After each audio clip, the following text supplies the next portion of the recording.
ٹھیک ہے.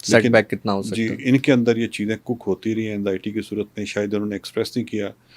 تو جھگڑے جب تھوڑے زیادہ ہوئے تو ایک دن اپنے ہسبینڈ کے سامنے آئیں اور ایک کپ میں انہوں نے ایسڈ ڈالا ہوا تھا اور ہسبینڈ کو بتایا کہ یہ میں ایسڈ پی کے اپنی جان ختم کر رہی ہوں, اور اس کے سامنے پی لیا.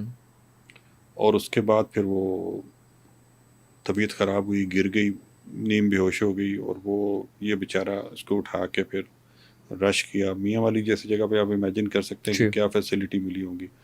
ڈی ایچ کیو ہاسپٹل لے گئے, وہاں پہ جا کے انہوں نے کچھ اسٹمک واش کیا, لیکن جب تک یہ پہنچے تو 1.5-2 گھنٹے ہو چکے ہوئے تھے. اب یہ تھوڑی سی اس لحاظ سے خوش قسمت تھی کہ ڈیمیج اتنا زیادہ نہیں ہوا کہ اندر سے کوئی اسٹمک یا کھانے کی نالی پھٹ گئی. اگر پھٹ جائے تو پھر پیشنٹ کی زندگی کے بارے میں کچھ کہا نہیں جا سکتا. تو خیر ان کا وہ شروع میں فرسٹ ایڈ دی گئی, پھر اس کے بعد جو معدے اور آنت کے ڈاکٹر ہوتے ہیں ان کو دکھایا گیا. انہوں نے انہوں نے کہا جی کہ یہ تو ان کی کھانے کی نالی ساری جلی ہے اور اسٹمک بھی جل گیا. تو ابھی فی الحال فوراً تو ہم کچھ بھی نہیں کر سکتے. تو اب آپ امیجن کریں کہ ایک پیشنٹ جو پورا 1 سال منہ سے کچھ نہ کھایا ہو جس نے, اور یہ پیٹ میں چھوٹی سی ٹیوب فیڈنگ کے لیے ڈال دی, اسی سے پانی, جوس, یخنی وغیرہ اس طرح کی چیزوں پہ اس پہ گزارا کر رہا ہوں. 3 بچے ہوں اس کے, اور پروگریسولی مطلب وہ اسکن اینڈ بونز رہ گئی, اتنی وہ ویک ہو گئی. اور انہوں نے ہر شہر, یہ لاہور گئے, باقی شہروں میں گئے, ادھر ادھر گھومتے گھامتے رہے علاج کے لیے. کچھ انہوں نے کھانے کی نالی ڈائلیٹ کرنے کی کوشش کی, لیکن اس سے کوئی فائدہ نہیں ہوا. تو پورا 1 سال تقریباً یہ بغیر منہ سے کچھ کھایا پیا انہوں نے, اس طرح نہیں. تو پھر ان کو کسی نے گائیڈ کیا, یہ میرے پاس ہاسپٹل میں آئے, میں نے ان کی اسیسمنٹ کی. تو پھر ہم نے ان کو تھوڑا بلڈ اپ کیا, ویٹ گین ہوا, پھر ہم نے سرجری کی.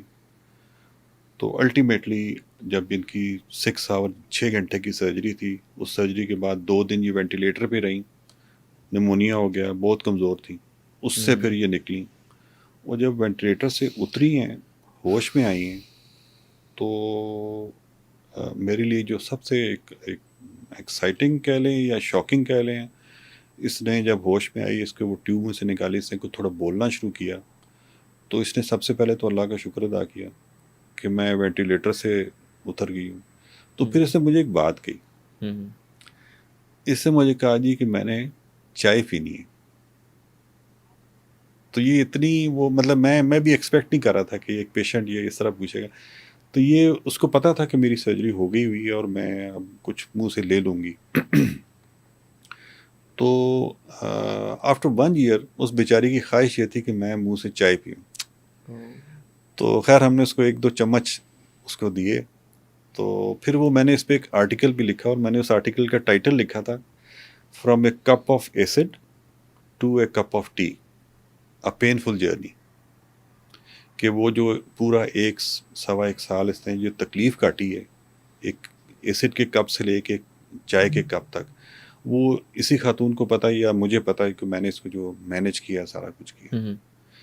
تو بہرحال اب good part of this story یہ ہے کہ she is happy back to her life.